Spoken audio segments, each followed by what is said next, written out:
Dear students, अभी हम जो टॉपिक डिस्कस करेंगे वो है फ्रेजल वर्ब्स का। आप कहेंगे फ्रेजल वर्ब्स, ये क्या होते हैं फ्रेजल वर्ब्स? तो ये ऐसे वर्ब्स जिनके फ़ौरन बाद कोई प्रेपोजिशन लगी हुई हो, उसको फ्रेजल वर्ब कहा जाता है। और आप ये भी पूछेंगे कि इनको हम कहाँ पे यूज़ करते हैं, ये कैसे यूज़ करते हैं? तो स्टूडेंट्स, बेसिकली ये वर्ब ही होता है, लेकिन क्योंकि इसके साथ जो प्रेपोजिशन है वो अगर चेंज कर दी जाए तो उस वर्ब के मीनिंग्स चेंज हो जाते हैं, इसलिए ये इडियोमैटिक एक्सप्रेशंस होते हैं। ये आप यूं समझ लीजिए, आपने इडियम्स का लफ्ज़ ज़रूर सुना होगा, ये ज़रबुल अमसाल जिन्हें कहा जाता है। तो ये वर्ब के साथ जब एक ख़ास प्रेपोजिशन लगा दी जाए तो फिर वो उसका फ्रेजल वर्ब का मीनिंग अपना ख़ास हो जाता है। मिसाल देता हूँ आपको कि अगर एक लफ्ज़ हो, एक वर्ब है लुक। लुक का मतलब है देखना, जैसे मैं आपको देख रहा हूँ, आप मुझे देख रहे हैं। ये तो वर्ब हो गया, I am looking at you. और इसके साथ मैंने लफ्ज़ यूज़ प्रेपोजिशन इसके बाद यूज़ की, लुकिंग एट यू। अब लुकिंग एट का मतलब है देखना, लेकिन अगर मैं कहूँ I am looking after my parents, तो अब इसका मतलब चेंज हो गया। इसका मतलब क्या हो गया कि मैं अपने पेरेंट्स का ख्याल रखता हूँ। लुक आफ्टर समवन का मतलब है to take care of someone. इसी तरह मैंने कहना हो ना कि ये लफ्ज़ आप डिक्शनरी में ढूंढिए, तो मैं कहूँगा please look up this word. Look up का मतलब ये नहीं ऊपर देखें इसका मतलब है find this word, the meaning of this word in a dictionary. So ये इडियोमैटिक इनका यूसेज होता है। और यूं भी कहा जा सकता है that all phrasal verbs are basically idioms, but all idioms are not phrasal verbs. ये भी याद रखना चाहिए कि तमाम फ्रेजल वर्ब्स इडियोमैटिक होते हैं। Traditionally language users, first language या नेटिव लैंग्वेज स्पीकर्स उसको जिस तरह यूज़ कर रहे होते हैं, हमें उसको फॉलो करना होता है। इसके कोई रूल्स नहीं है कि कैसे बनाए गए हैं। लैंग्वेज, हमेशा याद रखिए कि पहले लैंग्वेज बनी, फिर उसको क्लासिफाई किया गया और उसको देखते हुए उसके बारे में कुछ उसूल वज़ा किए गए। तो फ्रेजल वर्ब्स बहुत इम्पॉर्टेंट हैं अपनी कॉन्वर्सेशन को, अपनी कम्युनिकेशन को इफ़ेक्टिव बनाने के लिए। और मैं आपको मशवरा दूंगा कि सिर्फ इस लेसन में जो कुछ मैं आपके साथ शेयर करना चाहता हूँ उनके मीनिंग भी एक्सप्लेन करूँगा। तो जो इस लेसन में है, इसके अलावा भी आप सर्च कीजिए इंटरनेट पे, सर्च इंजन यूज़ कीजिए। उसके अलावा जो आपका को हैंडआउट्स वगैरह मिलते हैं उनके अंदर लिंक्स होंगे, डेफिनेटली उनको भी आप एक्सप्लोर ज़रूर किया कीजिए। सिर्फ जो कंटेंट लेक्चर का आप देख लेते हैं वो काफ़ी नहीं है। I am reminding you again, पहले भी कह चुका हूँ कि ये सारी चीज़ें जो बताता हूँ ये डेफिनेटली बहुत सी चीज़ों को कवर कर रही होती हैं, लेकिन मज़ीद इंफॉर्मेशन लेने के लिए, एक्सरसाइजेस के लिए, प्रैक्टिस के लिए आप ऑनलाइन विजिट कर सकते हैं। बहुत सी साइट्स हैं, हज़ारों, लाखों, मिलियन साइट्स हैं। You should just have the spirit to explore and find out on your own.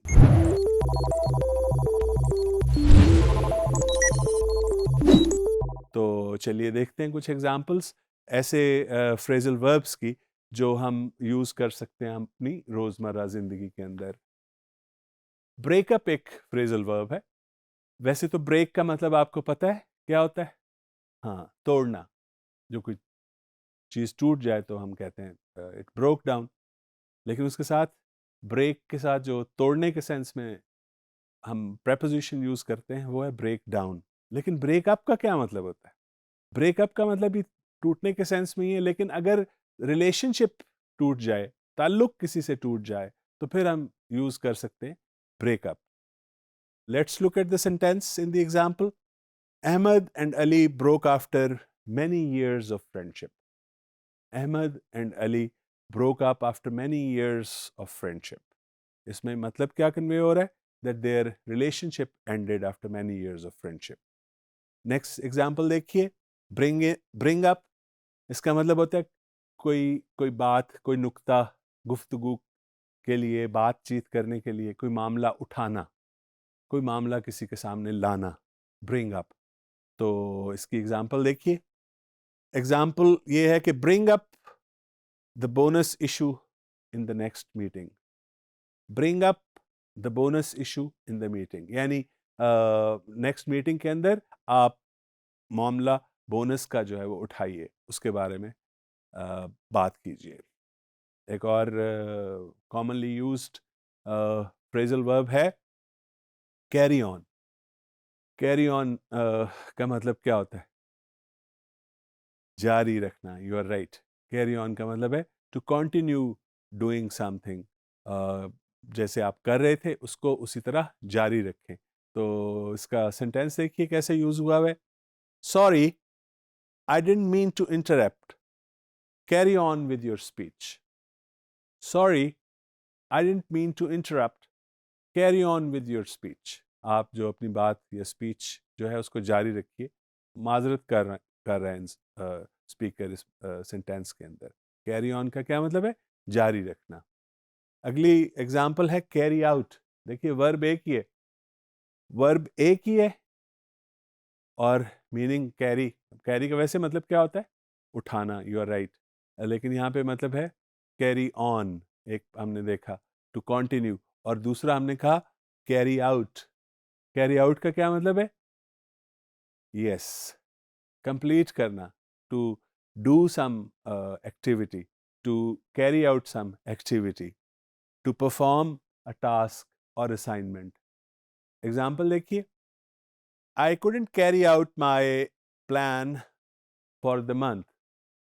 Carry out हमने एग्जाम्पल में देखा। हम कुछ और एग्जाम्पल भी देखते हैं जिनमें इसको कैसे यूज किया जाता है। एक और फ्रेजल वर्ब है कम अक्रॉस। कम अक्रॉस का मतलब होता है किसी के साथ आमना सामना हो जाना। या इसका दूसरा मतलब ये है कि कोई चीज़ आपको कैसे दिखाई देती है। कोई शख्स आपको मसलन बहुत इंटेलिजेंट दिखाई देता है, कोई शख्स आपको या कोई पर्सन या कोई चीज़ कैसे दिखाई देती है, उसके लिए you can use the phrasal verb come across. Let's have a look at the example.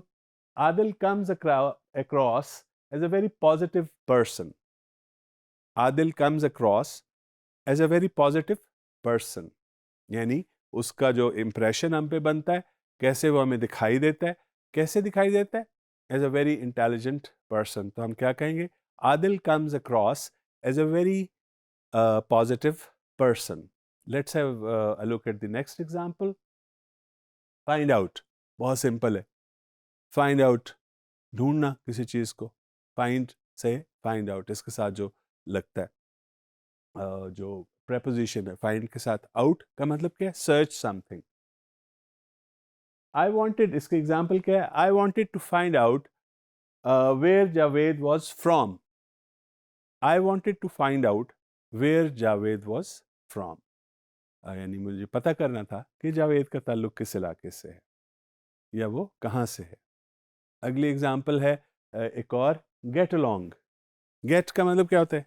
Obtain something, get something. लेकिन गेट अलोंग का मतलब होता है किसी के साथ आप कैसे चल रहे हैं, कैसा आपका गुजारा मिसाल है हो रहा है, ये कैसे आप बिहेव करते हैं किसी के साथ। तो गेट अलोंग वेल भी होता है, अच्छा किसी के साथ आपका सिलसिला चल रहा हो ताल्लुकात का, तो you get along well with that person. Example में देखिए, Alice and Sue get along very well, they never fight. Alice and Sue get along very well. They never fight. इसमें get along का क्या मतलब हुआ? That they have cordial relationship. उनका आपस का ताल्लुक बहुत अच्छा है। Give up एक और नेक्स्ट है जो phrasal verb give up. Give का मतलब क्या है? देना। और गिव अप का मतलब ऊपर नहीं भाई। गिव अप का मतलब है किसी चीज को तर्क कर देना, छोड़ देना। Give up an idea. Smoking के लिए भी यूज कर सकते हैं give up smoking for example, या कह सकते हैं give up bad habits etcetera. तो एग्जांपल में जो सेंटेंस है वो देखिए, John and Peter didn't give up, they are still trying to have a bath. They are still trying to have a bath. यानी they didn't give up, they didn't stop doing what they were trying to do. Next हमारे पास phrasal verb है go on. Go on जैसे carry on है ना, इससे पहले हम देख चुके। कंटिन्यू, इसी तरह गो ऑन का भी यही मतलब है, to continue something, go on doing something. For example, the teacher waited for the students to quiet down before he went on with the lecture. ये past में use हुआ है, go on की बजाय went on use हुआ है. मतलब इसका यही है, जारी रख सकना किसी एक्शन को. और यहाँ इस सूरत में एक लेक्चर जो कि टीचर जारी रखना चाहता था. और हमारी आखिरी एग्जाम्पल है लुक आफ्टर. शुरू में बता चुका हूँ, किसी का ध्यान रखना, to take care of someone, looking after a patient, looking after your parents, looking after your younger brother और सिस्टर. और इसके लिए जो एग्जाम्पल में सेंटेंस है वो है Tom's parents look after kids when he has to work on the weekends. Tom के बच्चे होंगे तो उनका ध्यान उसके माँ बाप रखते होंगे. So Tom's parents look after the children when he has to work on weekends. Dear students, बहुत hundreds, thousands की तादाद में, बल्कि thousands की तादाद में phrasal verbs हैं. और जो native speakers होते हैं ना, वो बहुत ज़्यादा इसको इस्तेमाल करते हैं. इतने ज़्यादा कि sometimes non-native speakers हमारे जैसे, जिनकी मदर टंग इंग्लिश नहीं है, उनको बहुत से तो पता ही नहीं चलते. इसलिए भी नहीं पता चलते कि वो सीखने की कोशिश नहीं करते. तो आपको सीखने की कोशिश करना है. आप इसकी बहुत सी प्रैक्टिस कीजिएगा, ढूंढिएगा, फ्रेजल वर्ब्स की लिस्ट्स आपको मिल जाएंगी, डाउनलोड कर लीजिएगा और देखिए कि उनको कैसे यूज़ किया जाता है.